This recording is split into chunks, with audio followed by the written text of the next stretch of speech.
ہم خداوند کے پاک کلام میں سے پڑھیں گے یوحنا کا پہلا خط، اس کا دوسرا باب اور اس کی 7ویں اور 8ویں آیت۔ یوحنا کا پہلا خط، اگر آپ کے پاس بائبل ہے تو کھولیے گا۔ پہلا یوحنا کا خط، اس کا دوسرا باب، اس کی 7ویں اور 8ویں آیت پڑھیں گے۔ لکھا ہے، اے عزیزو، میں تمہیں کوئی نیا حکم نہیں لکھتا، بلکہ وہی پرانا حکم جو شروع سے تمہیں ملا ہے۔ یہ پرانا حکم وہی کلام ہے جو تم نے سنا ہے۔ پھر تمہیں ایک نیا حکم لکھتا ہوں، اور یہ بات اس پر اور تم پر صادق آتی ہے، کیونکہ تاریکی مٹتی جاتی ہے اور حقیقی نور چمکنا شروع ہو گیا ہے۔ خداوند کی برکت اس کے پاک کلام کے پڑھے اور سنے جا رہے ہیں۔ ابھی ہم گیت گا رہے تھے، پاکستان کا بڑا مشہور گیت ہے، ایک تارا چمکا ہے، ایک نور سا اترا ہے۔ اور ابھی کیا پڑھا گیا ہے؟ حقیقی نور چمکنا شروع ہو گیا ہے۔ شاید اس طرح کے حوالے ہمیں عجیب لگیں اس موقع پر، کیونکہ بڑے دن کے موقع پر ہم وہی روایتی حوالے پڑھتے ہیں، لیکن بائبل کی اور بڑی آیتیں ہیں جو یسوع مسیح کی آمد کے مقصد کو بیان کرتی ہیں، اور انہی میں سے ایک آیت ابھی پڑھی گئی ہے۔ وہ کہتا ہے نیا حکم ہے، لیکن کہتا ہے پرانا حکم ہے ایک طرح سے۔ اور کیا ہے جی؟ تاریکی مٹتی جاتی ہے اور حقیقی نور چمکنا شروع ہو گیا ہے۔ آج کی رات سے ہم، بلکہ اس سے پہلے سے، یسوع مسیح کی آمد کی تیاریاں شروع کر دیتے ہیں، اور یہ جو عبادت ہوتی ہے اس میں ہم آغاز کرتے ہیں بڑے دن کی خوشیوں کا ایک طرح سے۔ تو وہ کیا کہتا ہے؟ حقیقی نور چمکنا، بولیں، شروع ہو گیا، ابھی سے شروع ہو گیا ہے۔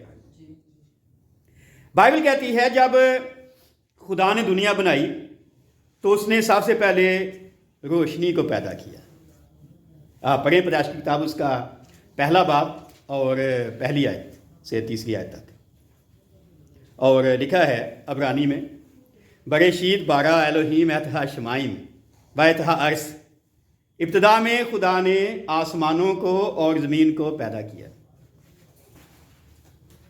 اور آگے لکھا ہے وہاں عرص تو ہو و وہ ہو، اور زمین ویران فسان ہو گئی۔ اور پھر لکھا ہے وَيَوْمِرْ الوہیم، اور خدا نے کہا یہی اور روشنی ہو جا، یہی اور روشنی ہو گئی۔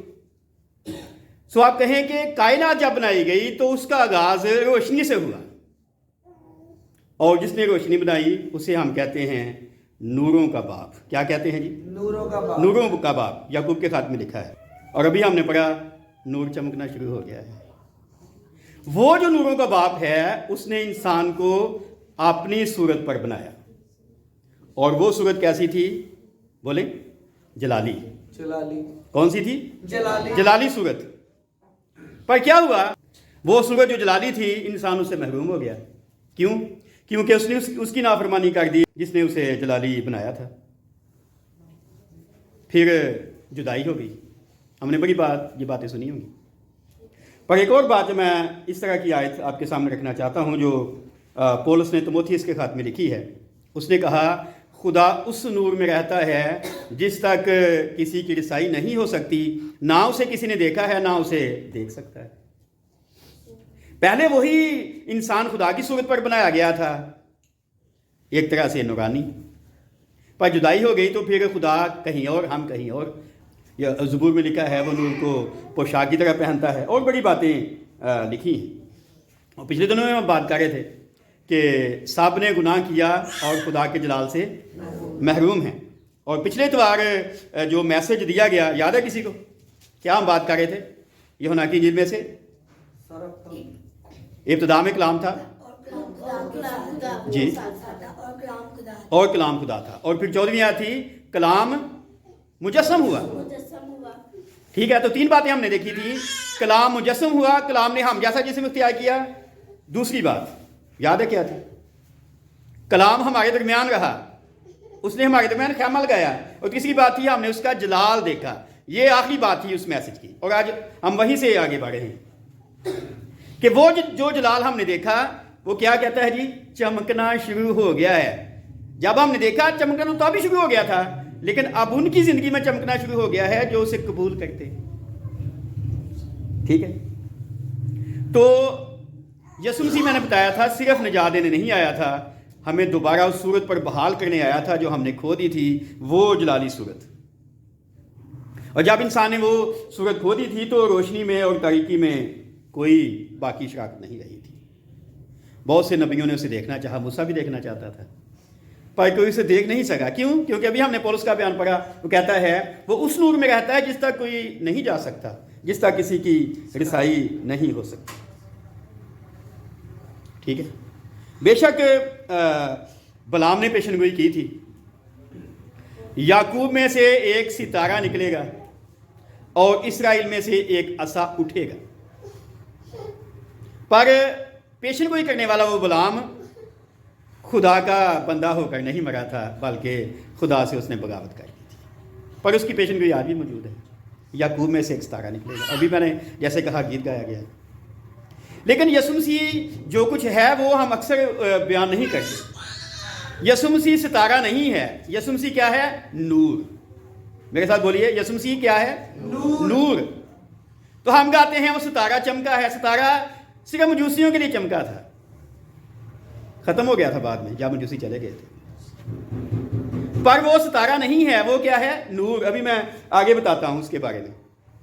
اور اس سے پہلے کہ میں وہ بات کروں, اس نور کی لوگوں کو آرزو تھی تاکہ وہ اس نور میں شامل ہو جائیں اور دوبارہ سے ویسے ہو جائیں جیسے کبھی تھے. میرے ساتھ بات دیکھیے, اگر آپ کے پاس بائبل ہے, زبور کی کتاب اس کا 43واں زبور اور اس کی 30 آیت ہم پڑھیں گے. یہ زبور نویس ہے, اس کا نام نہیں یہاں لکھا گیا. زبور 43 اس کی 30 آیت میں وہ کہتا ہے, اپنے نور اور اپنی سچائی کو بھیج, وہی میری راہبری کریں, وہی مجھ کو تیرے کوہ مقدس اور تیرے مسکنوں تک پہنچائیں. تب میں خدا کے مذبے کے پاس جاؤں گا, خدا کے حضور جو میری کمال خوشی ہے. اے خدا, اے میرے خدا, میں ستار بجا کر تیری ستائش کروں گا. تو وہ کہتا ہے نور کو بھیج, مجھے دوبارہ جلالی بنا, تب میں تیرے مسکن تک جا سکتا ہوں, تب میں تیری حضوری تک جا سکتا ہوں, ویسے نہیں جا سکتا. ٹھیک ہے جی. برسوں پہلے یہ زبور نویس نے بات کہی, پر اس کی آرزو پوری نہیں ہوئی. اس کی زندگی میں یہ آرزو اس کی پوری نہیں ہوئی. اور ایک ویڈیو ہم نے بنایا, آپ ہمارے چینل پہ دیکھ سکتے ہیں, کہ نبیوں نے اس کی تحقیق کی تھی, اس کی تلاش کی تھی, پر اسے دیکھ نہیں پائے تھے. اور پھر اس کے بعد برسوں بعد یسایہ نے پیشن گوئی کی. زبور نویس کی آرزو تھی, خدا سے کہتا تھا نور کو بھیج, اور یسایہ نے کہا کہ نور آ گیا ہے. ذرا دیکھیے یسایہ کی کتاب اس کا 60 باب اس کی پہلی 3 آیتیں ہم پڑھیں گے. یسایہ نے کہا, اٹھ منور ہو کیونکہ تیرا نور آ گیا, اور خداوند کا جلال تجھ پر ظاہر ہوا. کیونکہ دیکھ تاریکی زمین پر چھا جائے گی اور تیرگی امتوں پر, لیکن خداوند تجھ پر تالے ہوگا اور اس کا جلال تجھ پر نمایاں ہوگا. اور قومیں تیری روشنی کی طرف آئیں گی اور سلاطین تیرے طلوع کی تجلی میں چلیں گے. عیسائی کی پیشن گوئی یسوع مسیح سے تقریباً کوئی 750 سال پہلے کی گئی تھی. زبور نویس نے اس سے پہلے آرزو کی تھی کہ اپنا نور بھیج, اور عیسائی پیشن گوئی کر رہا ہے نور آ گیا ہے. اور پھر یسوع مسیح کی پیدائش سے صرف 6 مہینے پہلے یوحنا جو بپتسمہ دینے والا تھا, جب وہ پیدا ہوا تو اس کے باپ زکریہ کہاں نے گیت گایا, اور اس پر بھی ہم نے پچھلے دنوں ویڈیو بنایا, آپ دیکھ سکتے ہیں اس کی گیت پر. لیکن 1-2 آیتیں ہم دیکھیں گے جو یوحنا کے بارے میں کہی گئی تھی کہ جب یوحنا آیا ہے تو اس کے بعد نور بھی آ جائے گا. ذرا دیکھیے میرے ساتھ, لوکا کی انجیل اس کا 1 باب اور اس کی 76 آیت سے یہ زکریہ کہان اپنے بیٹے یوحنا کے بارے میں کہہ رہا ہے گیت گاتے ہوئے. اور اے لڑکے, تو خدا تعالیٰ کا نبی کہلائے گا, کیونکہ تو خداوند کی راہیں تیار کرنے کو اس کے آگے آگے چلے گا, تاکہ اس کی امت کو نجات کا علم بخشے جو ان کو گناہوں کی معافی سے حاصل ہو. یہ ہمارے خدا کی عین رحمت سے ہوگا, جس کے سبب سے عالم بالا کا آفتاب ہم پر طلوع کرے گا, تاکہ ان کو جو اندھیرے اور موت کے سائے کی وادی میں بیٹھے ہیں روشنی بخشے اور ہمارے قدموں کو سلامتی کی راہ پر ڈالے. یہ ہمارے خدا کی رحمت سے ہوگا, جس کے سبب سے کیا ہوگا؟ عالم بالا کا آفتاب ہم پہ طلوع کرے گا. ٹھیک ہے جی. عالم بالا ہم کس کو کہتے ہیں؟ آسمانوں کے آسمان کو. اور آفتاب کا مطلب کیا ہے؟ سورج. تو ہم گاتے ہیں تارا چمکا ہے, وہ کہہ رہا ہے سورج چمکا ہے. فرق ہے نا. تو جو بائبل کہتی ہیں وہ نہیں کہتے اکثر. ٹھیک ہے جی. اس لیے ہم روشن نہیں ہوتے,